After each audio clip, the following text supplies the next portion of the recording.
Eh, il y a 50 000 dollars pour la déboule à tout fille. Il y a un mélange. Il y a un mélange. Ah!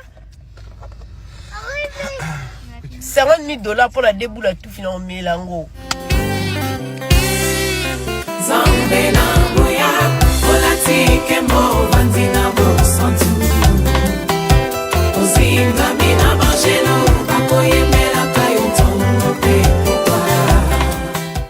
Mbote balandi ya MDGD TV mafuta ya sika nzamba pambola bino toeli susu po to solola pepe to pesa toli comme d'habitude affaire porta-poti et c'est vrai to moni to yoki to landi bandeko bazolobela makambo oyo et ezosala pasi toye pe bandeko na connaissance moke oyo tozwi mpe na bainformation oyo toza nango mpona kopesa bino koéclairer aussi pas mal de zones d'ombre parce que la question bato nyonso baomituna eza mais mpona nini effectivement ça fait réfléchir hein? Et ezosala vraiment passer bomoto eza lisusu te bomoto eza te emotuna ezotuna male mpona nini kaka mpona mbongo bandeko video bomoni na juste na ebandeli ya émission ya ndeko azoloba ke mpona 50 000 de boule ya kaka bolimbisi eza grave ta komela bon c'est vrai bato mosusu balobi no eza nango asali buzz na ye. Mais n'oubliez pas que c'est de l'abondance de cœur que la bouche parle. Hein? Et c'est clair que ce qui occasionne mon année. De quoi ça? Il y a un monde à showbiz et ratarati. Eh, il y a 50 000 dollars pour la déboule à tout fille. Il y a un mélange. Il y a un mélange. Ah! 50 000 dollars pour la déboule à tout fille. Un mélange. Oh! Et là, je sais les clabino, c'est un showbiz et ratarati. À chacun sa vie, à chacun sa destinée. Bisous, bye, non, ça a été.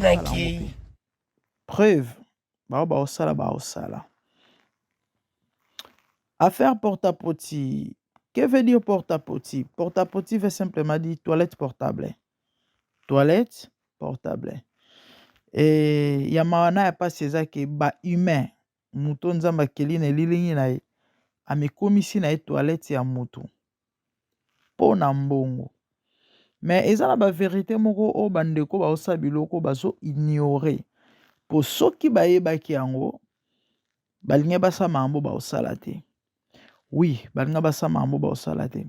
Bandeko bolanda MDGD TV boza bato ya kosepela et puis boza na avantage. Pourquoi? Parce que la personne ya grande dame c'est une servante de Dieu et je suis spirituel. Bible zoloba boye, derrière toute chose il y a un esprit.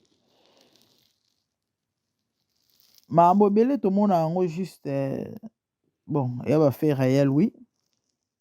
Et l'homme esalemi nango esalemi hein, il y a normal non. Il y a toujours un esprit derrière toute chose. Ezala malamu, ezala ya mabe. Oui. Et tant molimo azo agir to pas na simalika musongolo pakala. Ezala na bit. To pe na ba objectif, to pe na tina na ba raison. Makabo esala pasi. Nazoba même pas personnellement na bandela wapi parce que un moment toko yoka pe quelques témoignages to sélectionner, on va voir ce to tshela bino moko to mibale ezo dépendre kana ndenge ngonga et puis voilà. Et eza mawa bandeko na ngai, eza vraiment mawa komona babiloko ya boye to pe koyoka babiloko ya boye. Déjà liboso mpona bato bozolanda biso, il faut savoir que ba victime ya makambo oyo toza na 3 types. Ya liboso eza bato mingi o bazokutana na makambo oyo pour la première fois na mbala na ye ya liboso eza babombele nano vérité ayebi te de quoi il s'agit. À son ainsi ake kuna nde o ake kokutana nango ezali oyo bayebisaki ye te. Voyez, tolanda témoignage ya ndeko na biso oyo je crois camerounaise ou gabonaise azalaki victime ya makambo oyo aye kodénonce yango na 2020 pe asona malheureusement après aumela esu na mokili te akoumela nde ye nini parce que baréalité akutani nango bandeko ezalaki bilo mwa facile te. Nzambe ka moto apermetaki as'échapper mpo aya na bavérité e tokolanda témoignage na ye bongo bandeko toya koexplike to mpe koloba encore bavérité oyo bato baza koignore na nsima makambo oyo tolanda ndeko na biso. Merci beaucoup. Témoignage. On a la chance d'avoir ce matin Marthe Ndi. Marthe Ndi est une Camerounaise. Elle a vécu l'enfer à Dubaï. Elle a vécu l'enfer à Dubaï. C'est malheureusement le quotidien de beaucoup d'Africaines à qui on fait miroiter un avenir radieux et qui finalement deviennent des esclaves, hein, parfois des esclaves sexuels et vivent dans des conditions terribles. Alors ce matin, elle est avec nous sur le plateau. Âme sensible, bien vouloir vous abstenir. Elle fera un témoignage. Je la rejoins tout de suite. Bonjour Marthe et merci à vous d'avoir accepté l'invitation. Je vous fais la bise. Comment allez-vous? Ça va. Voilà. Alors vous revenez de Dubaï. Vous êtes parti du Cameroun pour Dubaï et on vous promettait le ciel et la terre à Dubaï, mais finalement, au bout de quelques jours, tout cela s'est transformé en cauchemar. Est-ce que vous pouvez nous raconter votre histoire, Marthe? Oui, ça a commencé par quelqu'un qui m'a donné le contact d'un monsieur qui est à Dubaï, un arabe. Et c'est de là où tout a commencé. J'ai fait mes papiers et j'ai payé tout ce que il fallait pour voyager. Étant arrivé de là, le monsieur est venu me prendre et voilà où mon enfer commence. Le premier jour, il me fait comprendre d'appeler toute ma famille et convaincre ma famille que je suis bien arrivée. Je l'ai fait, mais le lendemain, c'était une autre chose. Alors, vous êtes allé à Dubaï faire quoi concrètement? Est-ce que vous avez une formation ici au Cameroun? Qu'est-ce qui vous a motivé, vous, à partir à Dubaï? Oui, c'est que je n'avais pas de travail. Et j'ai un niveau bac anglophone et j'ai fait l'hôtellerie. Et après ça, tellement je cherchais de travail, rien. Quand j'ai eu cette occasion, je me suis lancée et je partais là travailler comme secrétaire personnel au monsieur de l'arabe. Bon, arrivé là, étant là-bas, j'ai commencé à travailler pour lui, mais je me suis rendu compte que quand j'ouvrais ses mails, il était en train de dire aux filles de venir travailler pour lui. Mais ce n'était pas ce qu'on faisait. Ce qu'on faisait, c'était qu'il vendait des filles dans des maisons, comme prostituées, comme des esclaves. Surtout moi, j'avais que 2 heures de repos. Toute la journée, je dois travailler, je dois faire tout ce qu'il me demande et abuser de moi sexuellement. Et tout ça, il n'y a pas de repos. Et il y a aussi on te bat, on te fouette avec la ceinture.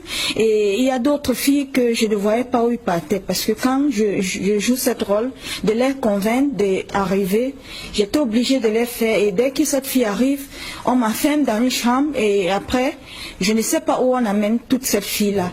Et c'est comme ça que la vie n'était pas facile.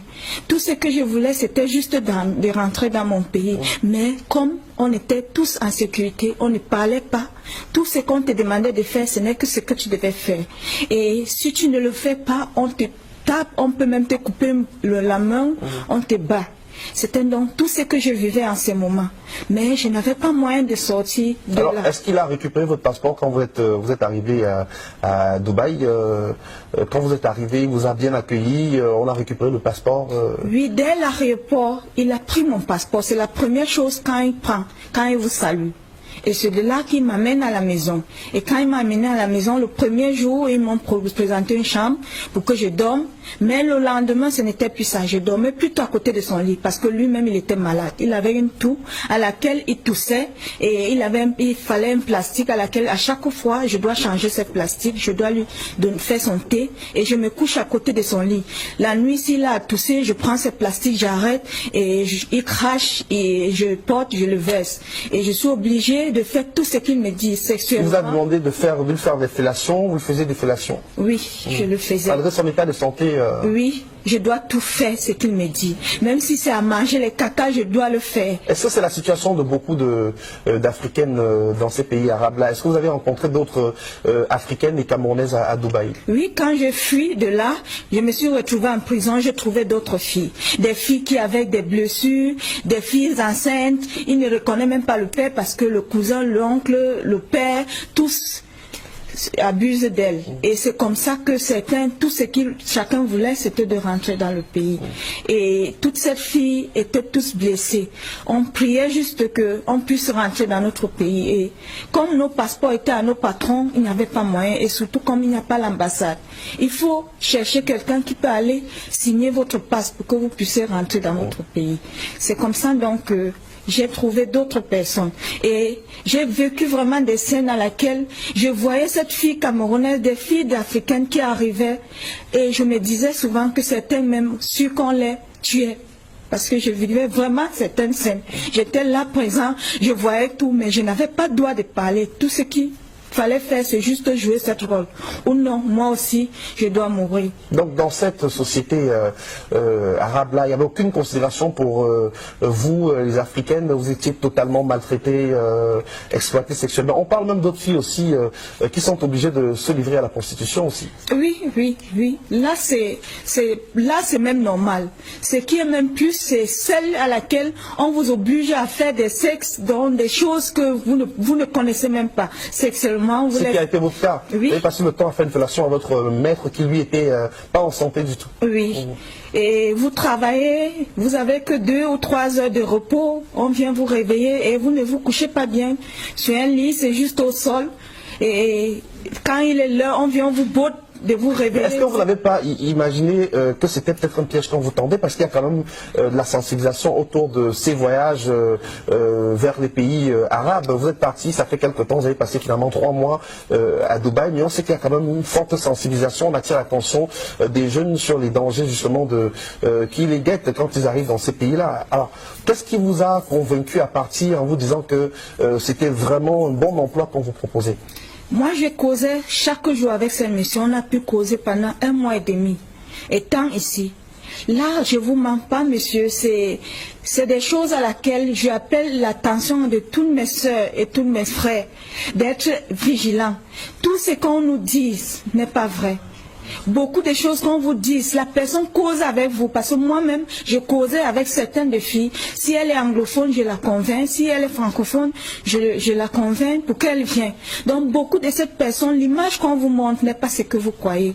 Mais c'est quand vous êtes sur le terrain que vous vous rendrez compte que ça, ce n'est pas vraiment ce qu'on vous montre.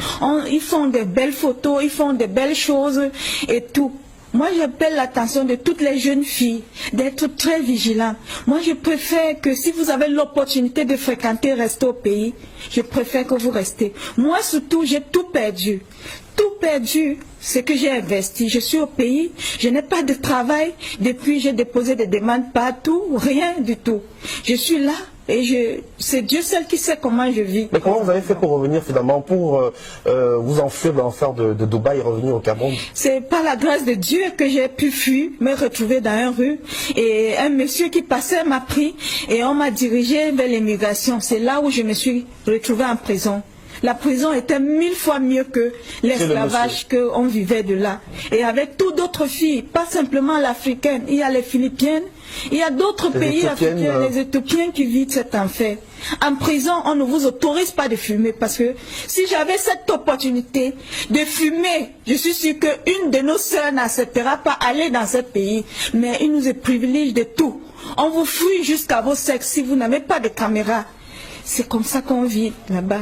Je demande à toutes les gens de bonne volonté s'ils peuvent m'aider, même à avoir juste un travail. Vous avez quel profil? Vous avez un baccalauréat? Oui, un bac NDC Advanced Level. Advanced Level. Et j'ai aussi fait une formation en hôtellerie. Et je remercie le président de m'avoir amené ici et de me donner ce courage d'être là.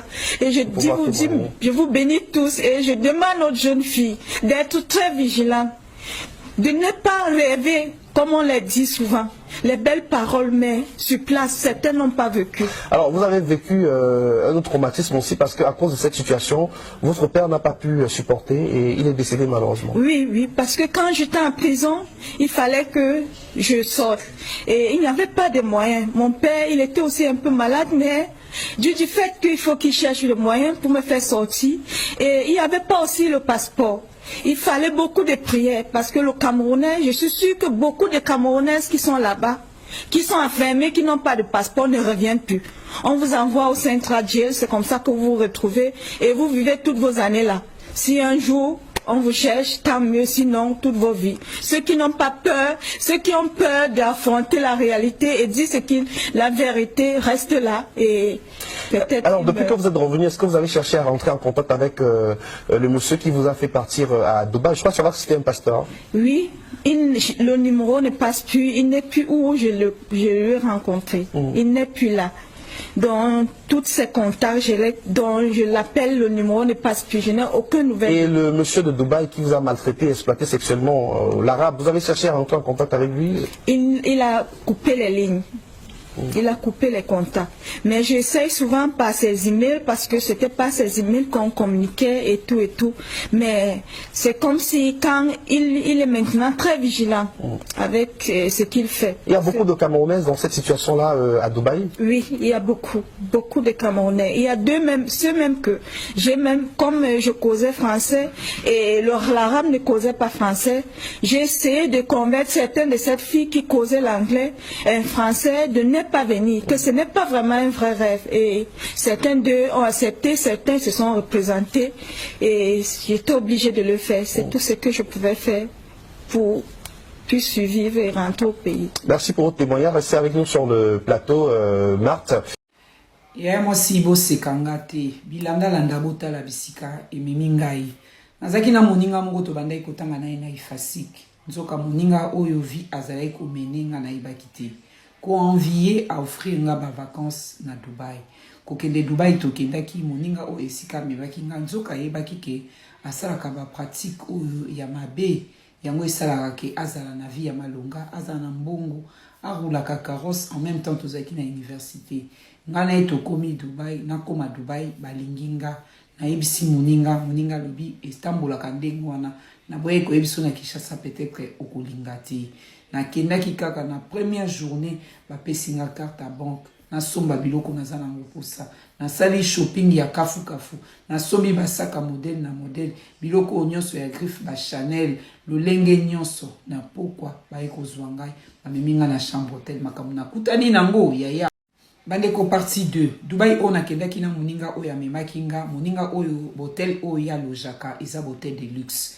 apona ka hotel wana parce que aza na chance ya okutana na bato ya mbongo place ba pratique wana esalamaka moto ya mbongo ayaki kolinga ngai abengi chauffeur atindi chauffeur aya kozwanga to signer na contrat ke na passé na kaka une nuit na une nuit wana bapesinga carte ya banque illimitée na sala ba course ba chanyon na lingi et après akopesa nga mbongo na zui carte na ye na signer document na zui carte na ke kosala ba course na sombi ba saka lolenge na lolenge ba Chanel ba Gucci ba Versace ba Louis Vuitton ba Valentino et comme il a 23h ba eko récupérer nga ba meminga place à moto mbongo wana na kanisa ki na kolala na mobali moko nsoka bazaki mibali 5 ba lalinga de tous les côtés na madusu nyonso ya nzoto na ngai ba subeli ngai ba sumbeli ngai ba zoki singa na niveau ya nus ba bwaki nga na mai puis ba récupérer nga.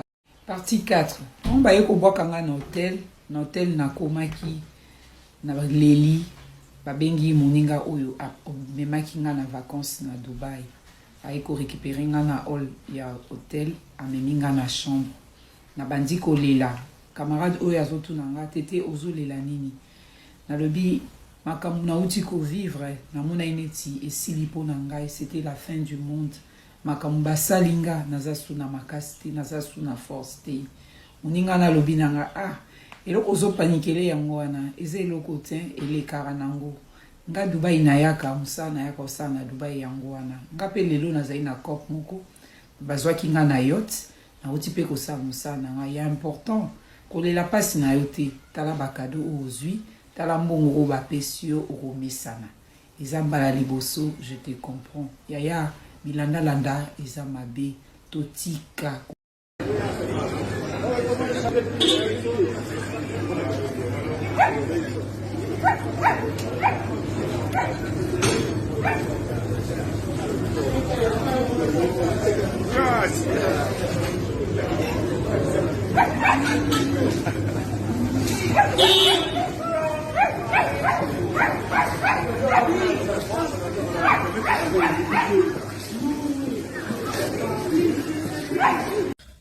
Coucou, moi c'est Marie-France Lova.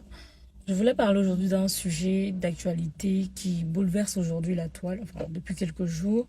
Donc Dubaï. Les jeunes influenceuses qui se font déféquer là-dessus, voilà, en échange d'argent. Je voudrais que vous sachiez déjà que c'est pas une pratique nouvelle, c'est quelque chose qui existe depuis belle lurette. Et il n'y a pas qu'à Dubaï que ça se passe. Ça se passe aussi en Europe, comme en Afrique et un peu partout dans le monde en fait. Donc moi personnellement, j'ai connu quelqu'un qui a été dans ce genre de pratique-là. Donc c'était la nièce de mon ex congolais. Donc naturellement, la jeune fille aussi, elle était congolaise. Voilà comment ça se passe. Donc vous rencontrez des gens, des personnes aisées, avec qui vous sortez, genre vous êtes leur petite amie, mais ils ne font pas de rapport sexuel avec vous en fait. Je poursuis. Donc ces gens-là, c'est des personnes qui ont une vie en fait maritale, ils ont des enfants, ils ont une femme et tout. Et vous, quand ils sont avec vous, ils ne font pas de rapport sexuel parce que eux, leur but, c'est de vous déféquer là-dessus, donc faire popo sur vous. Et quand ils font popo sur vous, en fait, ils retirent en vous votre chance. Genre, ils font caca soit dans la bouche ou soit sur votre dos. Et quand ça se fait comme ça, il y a un échange en fait d'aura, de chance. Ils aspirent votre âme. Parce que quand ils finissent, ils vous donnent de l'argent, en tout cas de très belles sommes, mais qui ne valent pas votre santé en fait.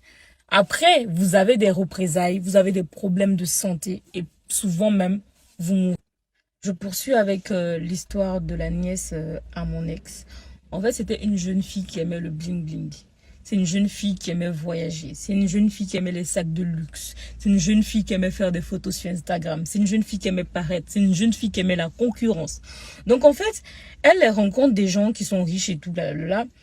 Et en fait, la personne qui l'introduit dans cette histoire-là, c'est une amie à elle. Une amie à elle qui vivait vraiment la vie de Louga, la vie de luxe et tout, nanana. Et sa copine l'introduit dans ce genre de pratique-là. Elle lui dit, écoute, moi, mon petit ami, il m'offre tout ce que je veux, je suis bien et tout. Mais lui et moi, on n'a pas de rapport sexuel. Elle lui dit, ah bon, ça existe des hommes avec qui tu peux être, qui t'offrent tout et qui ne font pas de rapport sexuel avec toi. Sa copine lui dit oui. Si tu veux, je peux te présenter à ses amis ou même, voilà, si tu veux. Naturellement, la fille, elle est emballée, donc elle rentre dans le jeu. Après l'acceptation, elle invite à une soirée privée. Et dans cette soirée privée-là, il y a toutes sortes de personnes aisées. Je dis bien toutes sortes de personnes aisées. Et c'est à ce moment-là qu'elle lui présente certaines personnes et tout. Donc, elle aussi, elle est emballée parce qu'elle est dans un milieu où vraiment, elle n'aurait pas pu rêver être, en fait. Donc, il y a un homme là qui va la draguer, avec qui on la met comment on appelle, en relation et tout. Mais bizarrement, elle est avec le gars depuis un certain moment. Le mec, il lui donne de l'argent, mais il couche pas avec elle. Et un jour, il va lui demander de déféquer sur elle, en fait. Genre sur son dos. Et elle accepte parce qu'elle se dit, bon, après ça, elle va aller se laver. Donc, il n'y aura pas d'odeur de popo sur elle. Donc, c'est comme ça que le monsieur va commencer à faire popo sur elle. Il va même lui offrir, il va aller même lui offrir une maison à New York. La meuf, elle est vraiment contente et tout. Elle fait des photos sur Instagram. Elle s'achète des sacs de luxe. Vraiment, même à la maison, les gens lui demandaient, mais où tu gagnes tout cet argent? Elle dit non, c'est son petit ami et tout. Non, non. Sa mère lui demande, mais présente-moi ton copain.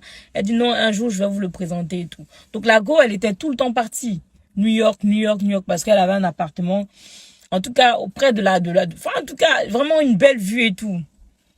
Une année passe. Elle est dans sa maison. Le bailleur vient lui demander le loyer. Elle dit, mais l'appartement m'appartient. Le bailleur lui dit non, que ton fiancé a loué la maison pendant une année seulement. Mais la maison n'a pas été achetée.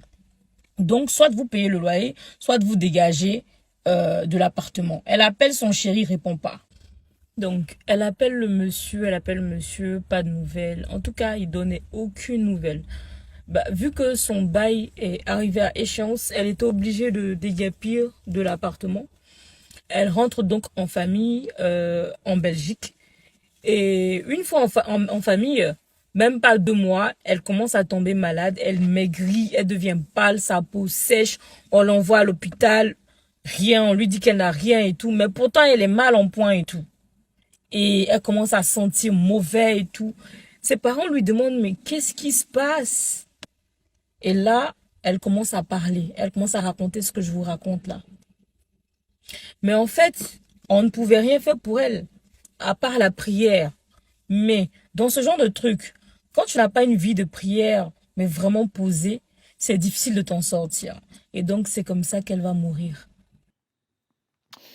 Tomoni tope toyoki. Ndeko oyo, mutu ateka c'est un pasteur. Parce que, ben, influenceur, nde, bazo ko teka batu, tope bazo connecter batu.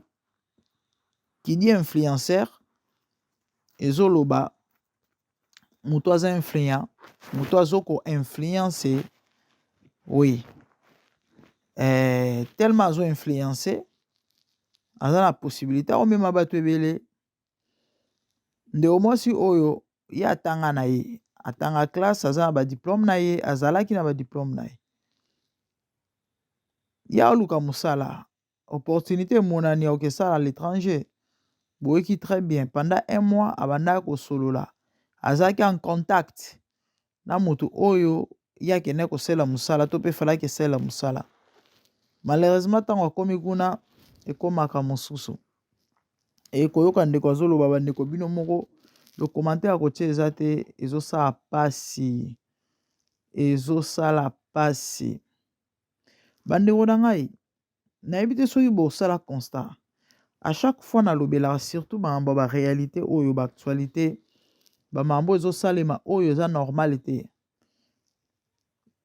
Na te ya batu toujours, faut yeba Nzambe.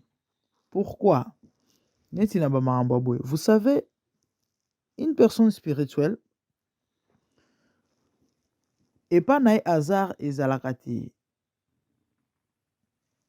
Y a rien oyo kokoma oyo kosutukisa ye. Oui, nazoloba na bino en connaissance de cause, je sais de quoi je parle. Nalobi te yende omwaso ayebaki Nzambe te, mais eza na kosambela na kosambela to koyeba Nzambe na koyeba Nzambe. Tout le monde sait que Dieu existe. Tout le monde, même bato kisi, même bato mabe, même les diables, tout le monde sait que Dieu existe. Mais avoir une relation avec Dieu, c'est l'homme mosusu. Bible zolo biso Nzamba lobaka, tantôt d'une manière, tantôt d'une autre, mais c'est l'homme qui ne prend point garde. Tel qu'elle était là, Nzamba avertissa qui n'a pas l'olenge mobo, mais bête à comprendre une d'été. Pour qu'il tombe victime. Yango moni bande ko ta on a le baranabino qu'il faut avoir une relation personnelle avec Dieu. Koyeba Nzambe ena mozindo. Oza surpris na ba événement te. Tant ozo bongisa eloko moko soki eza un avantage na yo te. Surtout soki vraiment eza eloko oyo. Ekotia vie na en danger. En tout cas, le Seigneur va te révéler et te parler. Yana mwana mwasi moko ndeko mwasi moko azaki victime ba mambo oyo mais yesko ezaki na kouete. Oyo bamboka kaya bazi wana. Voilà. tolanda histoire na ye na Congo Mikili période ndeko Aïcha tango azosala na Congo Mikili plus ou moins 5 ans passé Souza yana bato balanda histoire jeune fille wana mwana moke ya mwasi heureusement pour elle kaka babiloko parce que eza babiloko ebandi lelo te ebandi lelo te bato batekaka bato bandeko na biso moko toza na liste awa tokotanga toza na liste awa ya bamboka na bamboka bagroupe ya bato baosala bamakambo oyo eza mawa mpe eza pasi ndeko mwasi wana bateka ye ase retrouva esclave na Kuwait e moto atiaki en contact eza ndeko ne propre cousine na ye kaka nde mwana mwasi alobi baobanda ko influence oyo bazo biso yaka eza bie ezongisa boye esala boye ntango okoma mutu kutu ta mosusu oyo abanda koinfluence to mpe koyebisa yo oya otikala omona ye te ndeko mwasi wana alobaki ntango aya cousine na ye yango atikala mpe komona ye te ntango mpe akomi na mboka yango batikala mpe sukosola su te bizarre bakangi ye passeport bateki ye mpa bamaître na ye e abanda kopema te mosala nde mosala bandolia mpe bien te heureusement ye kutu bameka kotante mpe koviole pa mwana mokolo mwana patron na ye mais heureusement que le Seigneur l'avait épargné bref tina ndenge akimaka Congo mokili moto ayedaka ye à l'époque Aïcha moto ayedaka ye na ndenge asechapaka ase retrouva na ambassade aye kozonga Congo mwana mwasi oyo ntango abandaki kokende akutana na bacloque en jambe ndenge na ndenge au fait le Seigneur l'interdisait ke bisiko okende eza bien te si elle est azara spirituelle par des aki ba signe palpable pe tangible o alinga comprendre que tinzele eza mabe mais malheureusement Bible ezoloba l'homme ne prend point garde toyoki témoignage ndeko mwasi esali pasi à part ye bandeko toyoki ba témoignage ya bato ebele nalandi bato ebele bazomeka koexplike différents lolenge ya batorture na basouffrance baza kosibir kuna okoyoka baattache yo na kiti bafungoli yo munoko bazwa bizio na munoko sexuellement e abi wana eza teke bayebi biso sa fellation bafonce yo ta mosusu sexe na niveau ya kingo na mongongo oka mwana mwasi asanzi na kosanza na bayebi biso efoli ya bisanza vous pouvez imaginer en même temps pendant que ovandi wana bazobeta yo na mokongo oyoka période d'esclavagisme les amis ça fait trop mal j'avais dit il y a différents types il y a balolenge ya esclavagisme oyo bandeko baokende osala e mingi bazonga pe te oyo sikoyo ya bandeko oyo bazokende de même bango moko kolia babiloko oyo eza ke tour liboso bapesi information ya cop mayebi cop yango te ntango komi kuna se retrouver que choix eza te qu'est-ce qui se passe baomema yo na chambre en fait baomema yo baconnecte yo epai ya mutu oyo fo bosane masolo bokei ta mosusu na villa parce que eza bato ya mbongo baosala biloko bose retrouver quelque part na villa moko na ndako moko kitoko ya bien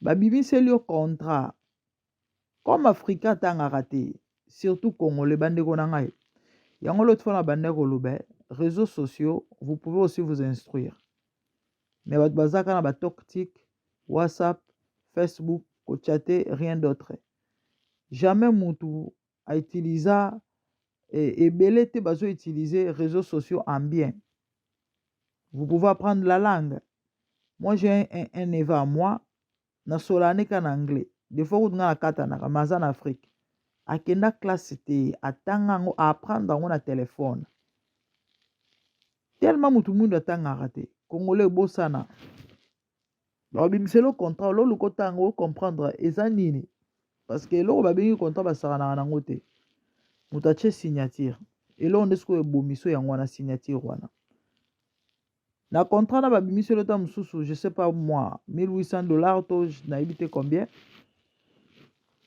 et en revanche tu dois faire oyo bango bakoimpose yo soko boyi le fait aussi osigné ozala oblige ozongisela bango ta mosusu mbongo bango bapesi yo wana fois 10 non fois 100 oka $50,000 ozwa yango bapoza nango te oyo nome osi osignaki baoso olingi kosala oyo baoyebiso te baopropose eloko mosusu ya mabe kaka et na fin de compte oza na choix te parce que na bisika okozala na bato ozomona liboso na yo yo moko tu craindras pour ta vie quoi neti témoignage ya ndeko mwasi moko touta koyoka ntango ake kuna babimiseli 4 mibali babige na sexuellement et puis après bayebisi aleshe mutu na misi après kake bando bima yo fali ya kaka mais non attendez ntango aninga résiste babangisi na nioka babimiseli nioka babimisi soko elete nioka oswa yo elle est obligée de le faire vous pouvez imaginer et c'est triste c'est triste et mutu ntango basalisi bapratique oyo bandeko ezolongola humanisme bomoto elongwe parce que tu vas te retrouver na basituation na baétat moko or yo donc oza su mutu te quoi parce que eza babiloko oyo babomination moko nayebi même pas koma nini naloba okomi sans pitié parce que déjà yo moko omemoni kosi okufi pour arriver jusque là nayebi te so nakoloba nini yango moni bandeko wana oyo baozala victime ya bamakambo oyo bango mpe à leur tour bazosala yango epa bandeko mosusu omoni mutu soki à perdre en fait omoni soki mutu na vie aéchoué ya alinga bato nyonso baéchoué la plupart ya bato omoni so mutu aza ya kobeba alinga bato nyonso babeba bomona so mutu azwi sida akoma motema mabe bato nyonso fo bazwa sida nde eloko ezokomela bandeko ntango ye ake basali biloko ye mpe motema na ye ekomi kaka fo asala yango bato mosusu non seulement ça ya mawana ya pasi eza ke bandeko oyo bango moko ebele ekomi mosala nasi naliaki ete basi basala nga nyonso na osaso nini nasali te bazozonga pour ce sale boulot pour ce sale job mais eza na mamoko oyo bango bazokoignore nde biloko tokolobela awa avant totanga liste na baliste oyo toza nango ya liboso bandeko ifo boyeba bapratique oyo ezali diabolique parce que bato baomona yango kaka ke baokelia banie na nsima banie eya makambo mosusu oyo ezokoéchappe bino oyo bozoyeba te. Ce sont des pratiques diaboliques, ce sont des pratiques occultes, sataniques, maléfiques. Pona nini omoni mutu soki olingi o s'approcher makasi na divinité oza na baexigence même nzambe so olingi ozwa approbation ya nzambe na bamaniveau moko boye na bamakambo moko boye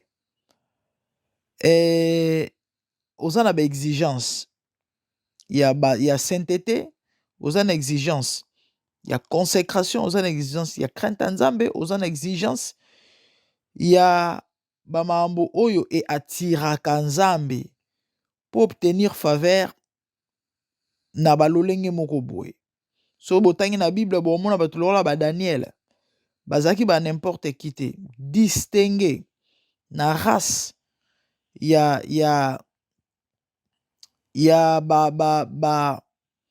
basage ya bato oyo roi aponaki mpo bazala tout autour na ye ya bato moko ya mayele ya bato moko oyo bazalaki na baspiritualité élevée. Pourquoi? Parce que ce sont des gens oyo base privaki na bamakambo moko boye balukaki baintensifie bonzambe eza ndenge moko. Quand mutu aluka approbation ya Satana, gloire, élévation, succès, mbongo, ya ba makasi ya balikolo, Satana ko impose yo ba plus grand abomination.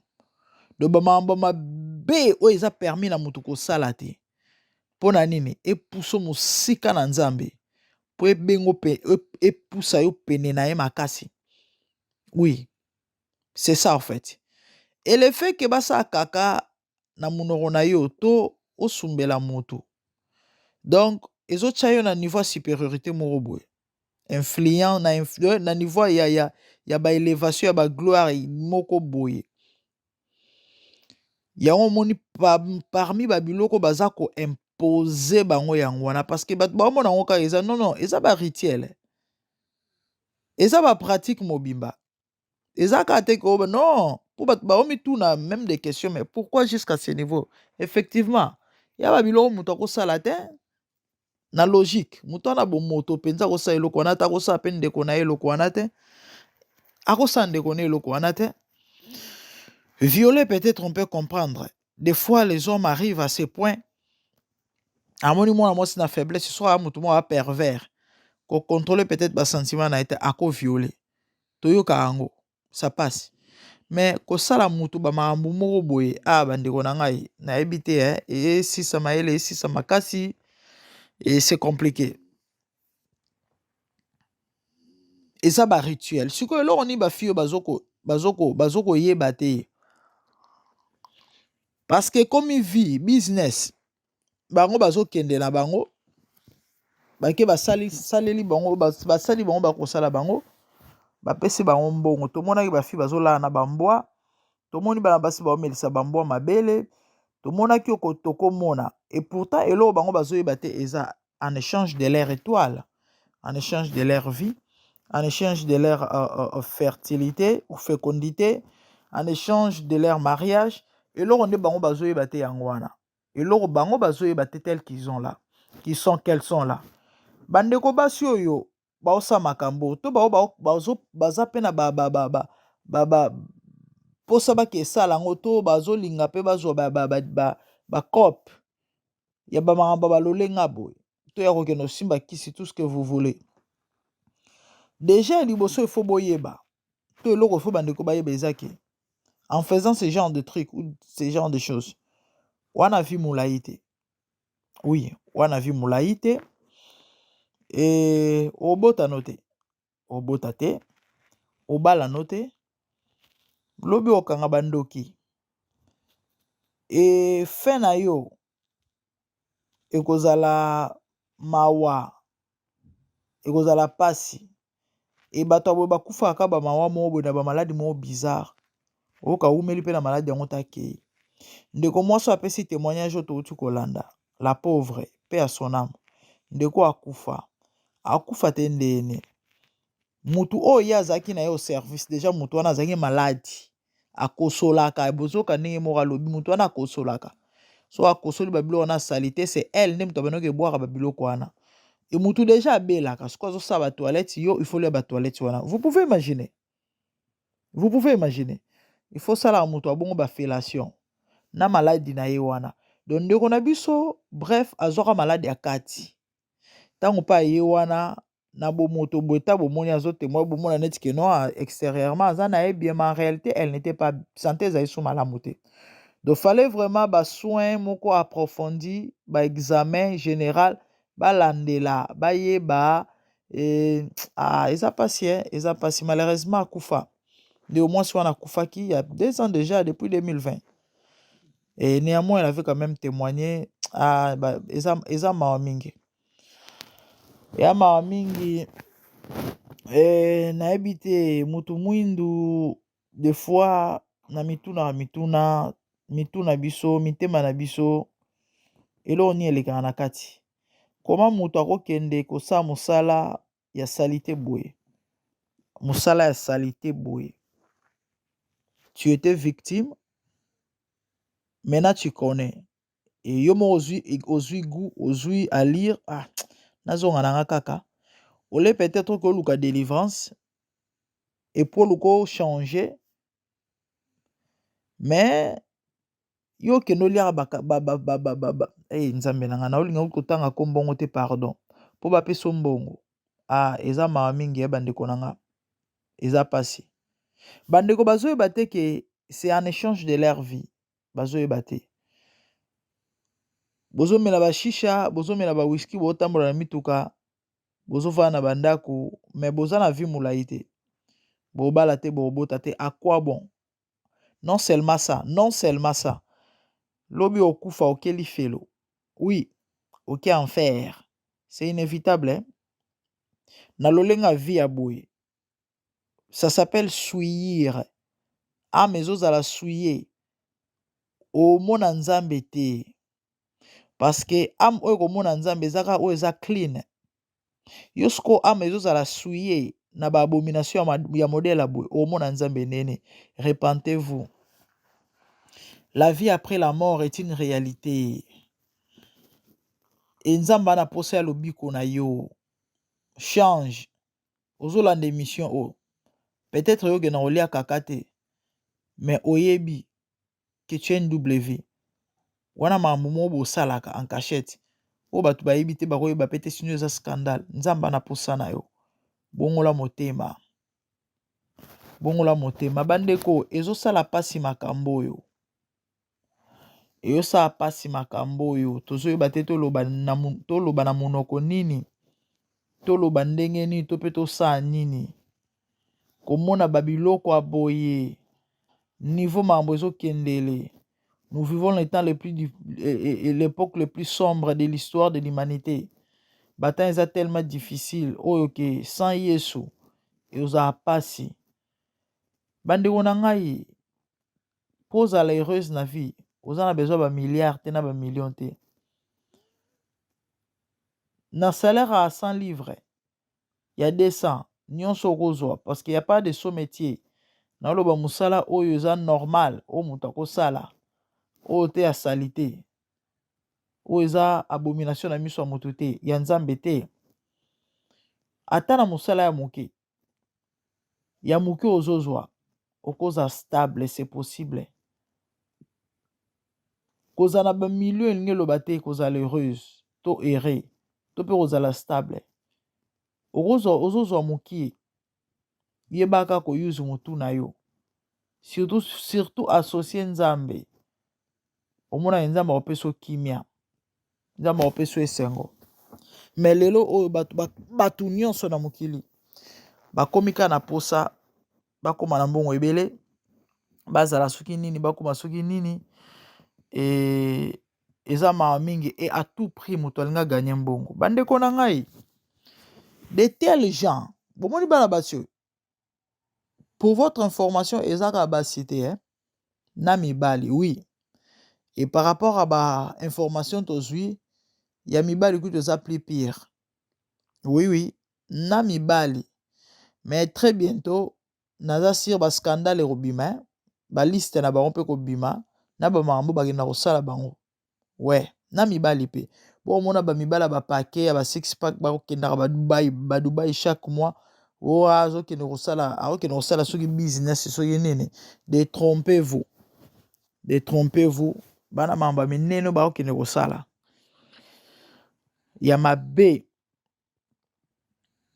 bomoni tous ces gens eza mibali ezala basi bana basi oyo bomona bazokolia babiloko ya sali te oyo donc déjà eza neti mutu andimi ase sacrifier kokoma na niveau ya kosala biloko mutu akosala te c'est sacrifier une telle personne so bayebisi ye pesa mama na yo akorefléchir ne deux fois te parce que ye ana besoin mbongo to tata na yo to mwana no to ndeko na yo soki ye moko asinye na ye yo maso akufa na ye mais ye azwa mbongo vous croyez que akozala na souci ya mutu akozala na souci ya mutu te yango bokokonstate la plupart ya bato basalaka bamakambo ya boye to la plupart ya bato bazwaka mbongo na badifficulté moko boye bakabaa te oui parce que c'est au prix de sa vie bazala mitema makasi bapesaka te bazala mitema makasi parce que so araisonne souffrance oyo akenda komona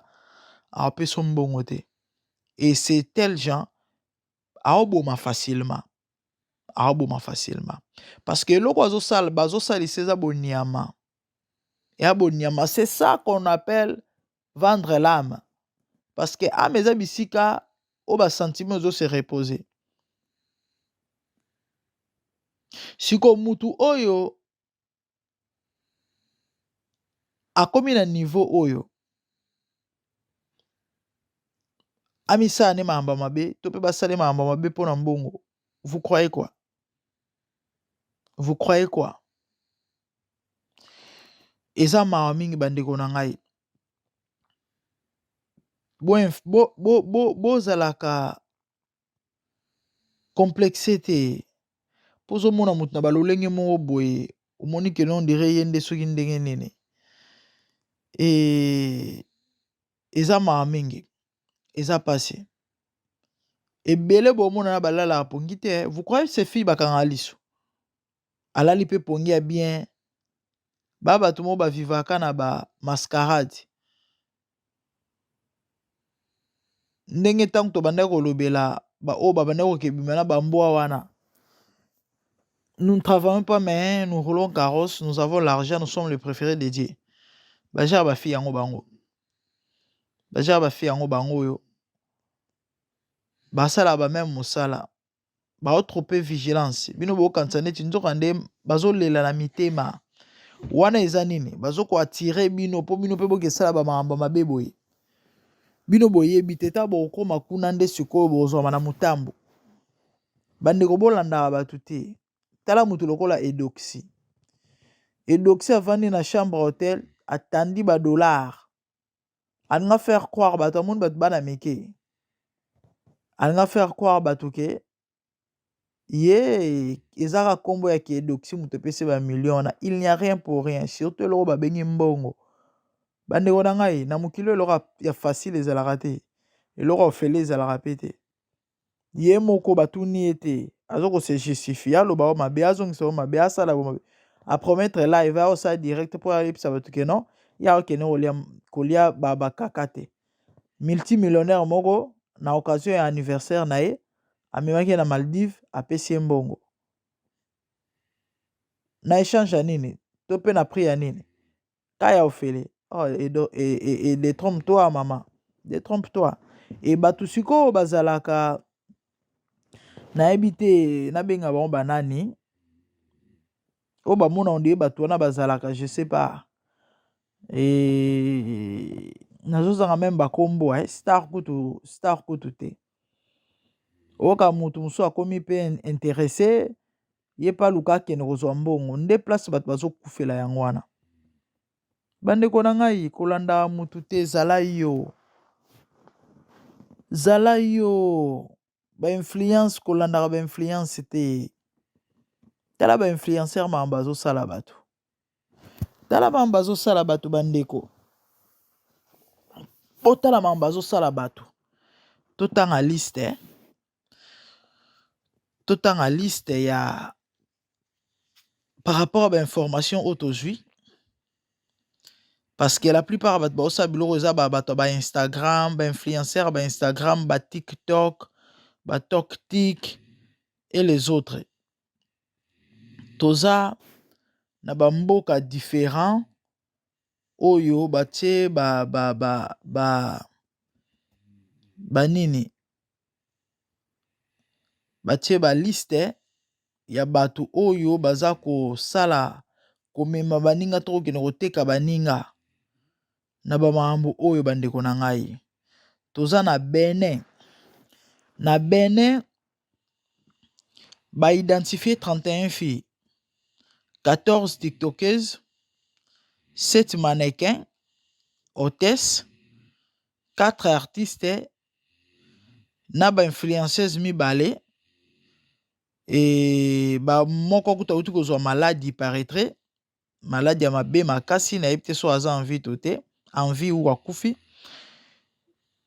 Donc bazozwa batu oyo o batu bayebi influencaka batu bayokaka batu balandaka yango bomona batu ebele na ba YouTube wana to na ba réseaux sociaux baza kosalaka ba bisala bino bozokanisa soki azoya kosala bapublicité soki ya babiloko na ye asalaka soki nini nzokande te aza wana batie na ntina aza pion moko baya kodistraire bino na soi disant ta mosusu banzembo ta mosusu soki kinini soki kinini e lelo bamakambo ebele eza caché derrière bamakambo ebele oyo toyebi ezalaka deja tel que kimis o misi songolo ya mboka boye abimi nzokande baza bato oyo bazobimisa bango mpona bamisala moko boye o chantre songolo o mutu songolo asalaka boye azongisaka boye azorecrute bato mpona eloko boye. Faites très attention, faites très attention avec ces gens. Totangi Bene Togo, 26 filles identifiées, 4 miss, 11 mannequins. Dans 11 mannequins, il y en a 3 gérantes d'agences d'hôtesse. Vous pouvez imaginer 8 tiktokers, 2 artistes. Au fait, eza pasi bandeko na ngai eza pasi makambo oyo. Eza pasi makambo. Cameroun, 49 filles identifiées, 6 influenceuses, 12 artistes, 7 miss, 15 tiktokers. Guinée-Conakry, 27 filles identifiées, 5 influenceuses, 2 comédiennes, 2 artistes, 15 tiktokers. Mali, 20 filles identifiées, 3 influenceuses, 2 artistes, 7 comédiens. Sénégal, 43 filles, 11 miss, 14 tiktokers, 13 mannequins, 2 animatrices et à radio na télé. Oui, surtout ba animateur na ba animatrice. Faites très attention. Gabon, 29 filles avec des artistes, miss et même la fille d'un ministre en fonction. Oui. Bandeko, par rapport à l'information toza nango na réseau wana ya bato ba osalisa bato ba makambo. Ba konzi bazali yango bomoni ba olinga ba étouffer lisolo yango. Ba étouffer ma étouffer yango te. Côte d'Ivoire, 57 filles identifiées, 5 influenceuses, 7 miss, 8 artistes, 6 comédiennes, 16 tiktokeuses, 7 mannequins, 2 animatrices téléchroniqueuses. Bandeko, toza na Cameroun, 49 filles identifiées. Je crois Cameroun na tangaki. Toza na ba vidéo par respect et amour pour vous. Ouf, même ba flash à pambe. Nalinga même pas tout tchango parce que ngamoko, moi-même qui vous parle na koki angote. Moi-même qui vous parle na koki angote, na regretté même pourquoi na senga ki ango. Bon, bien que c'était important parce que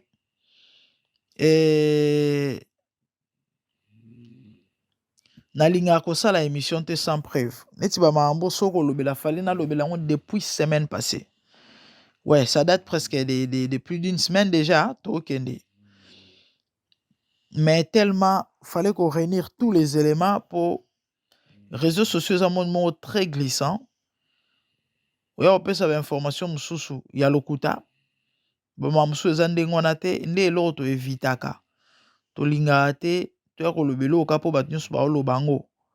Donc j'avais besoin de preuves pour naeba koloba ni naeba ni na koloba. Et naoki nzoto malili naoki nkele naoki nayebi te posa kosanza c'est compliqué. Muto akomati na niveau oyo bandeko liste ezo continuer RDC eloko makasi ka nde to benga yango 78 filles identifiées. Vous pouvez imaginer liste ebimeli na Congo te parce que bato mususu eza oh non ennemi ya congolais ezalaka congolais ta bamboka mususu babimisi bato moke basala yango na nkopo balobake non liste ebimeli na Congo te. Na Congo, 78, s'il vous plaît. 78.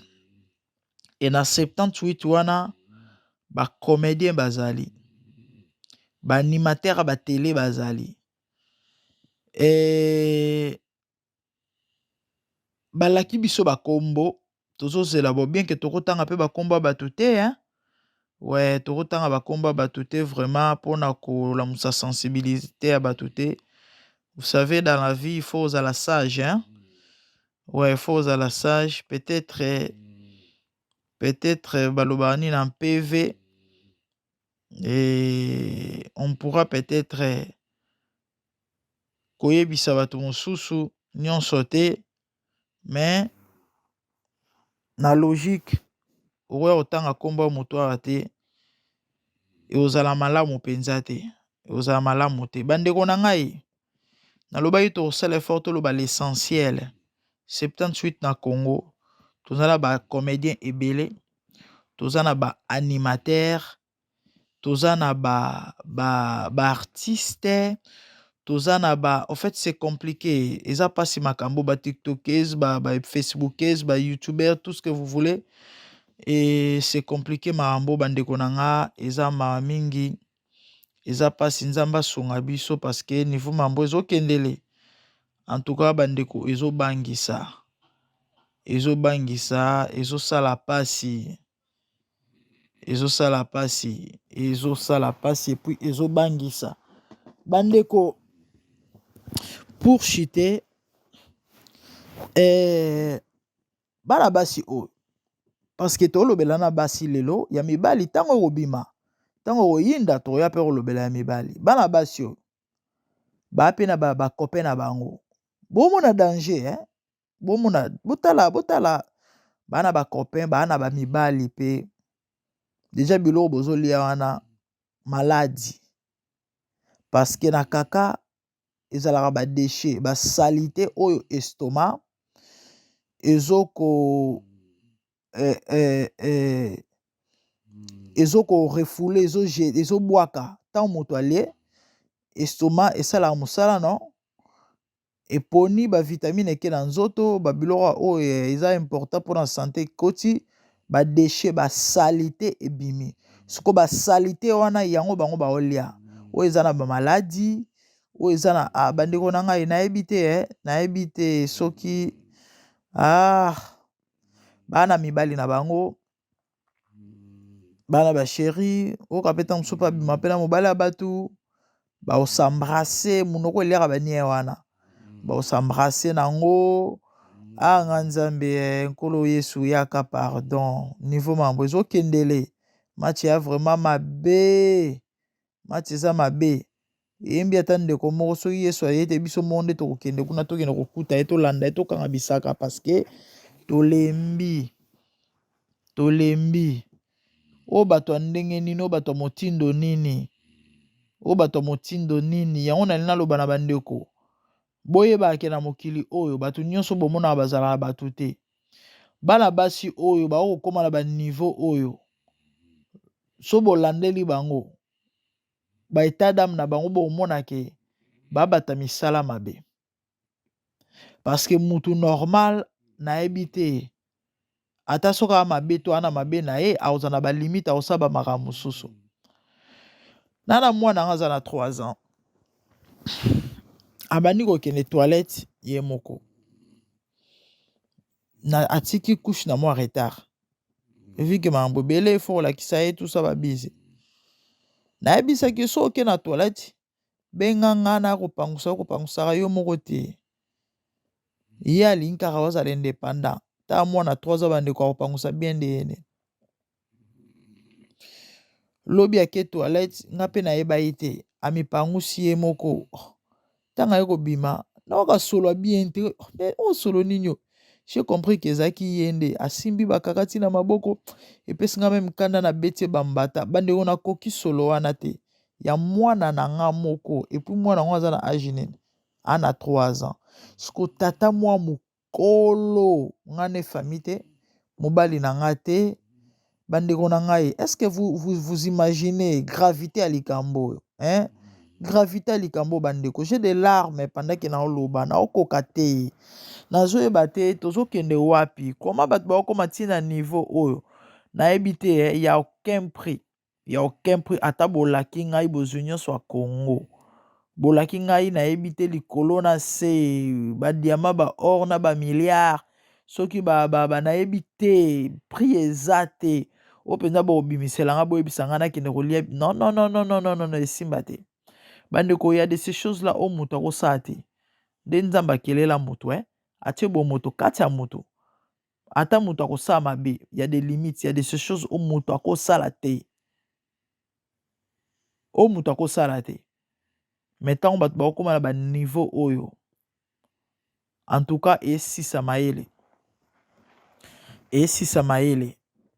si ça m'a cassé dans nzoto yeso azonga parce que trop c'est trop tokomi na biso na suka peut-être soki esenga bandeko topesa suite ya émission oyo tomeka susu kopesa kobalanse baelema mosusu tokosala yango mpona bino eza mawa mingi bopartage baémission bosabone na chaîne na bino bosoutenir biso.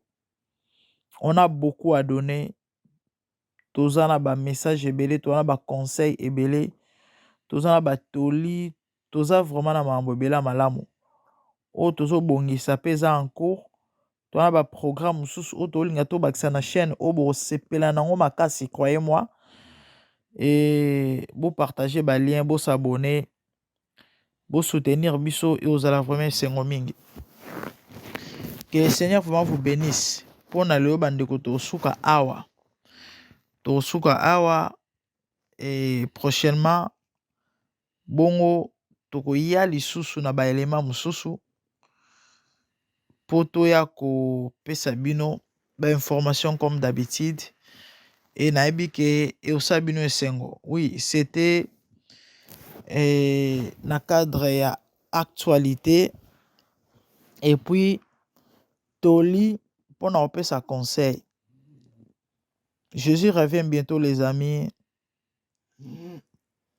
Tous à la près. Pour nous besoin de moi na moto. Si on nimeli yesuté, c'est le moment. Si pour sambe la radio qui na l'église, mais obi que communion na on nzambe ndenge parce que tu es conscient que ba mambo mo ebele ozo sa sepelisa nzambe te bongisa avant qu'il ne soit tard. Parce que na kunda repentance ezalaka te. Na kunda repentance ezalaka te. So okufi esili. So okufi esili oyoka susu grande dame te. Okota na MDGD TV te. Po luka ba news to benganga osenga prière. O bato yambiso Yesu na kunda ezalaka te. D'autant okangili suzo etali likolo, c'est la fin de toute chose. C'est le temps. Lorsqu'on a encore envie, ya robongisa Bible ezoloba. Patience en Nzambe eza lobiko na biso. Cela veut dire quoi? Cela veut dire le fait que tu vis, c'est possible, les amis, d'échanger. Voyez un peu. Nzambe azotika yo na tina parce qu'on a besoin ya bonheur na yo. Lingo bongisa na ye. Lingo bongisa na ye.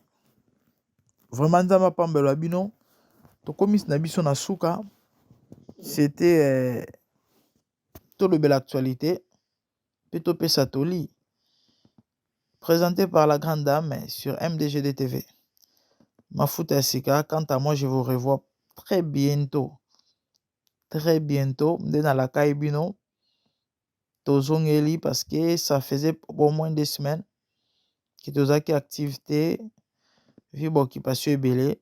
Mais là, chaque jour, je vous promets, on fera un effort besoin ne fût-ce que des vidéos parce que on a beaucoup à donner. Tozara na besoin batbalia baniente poto ya kolobato. Mitakala esambo poto ya koloba non. Mambo lobeleze ebele et ekosala malamu penza.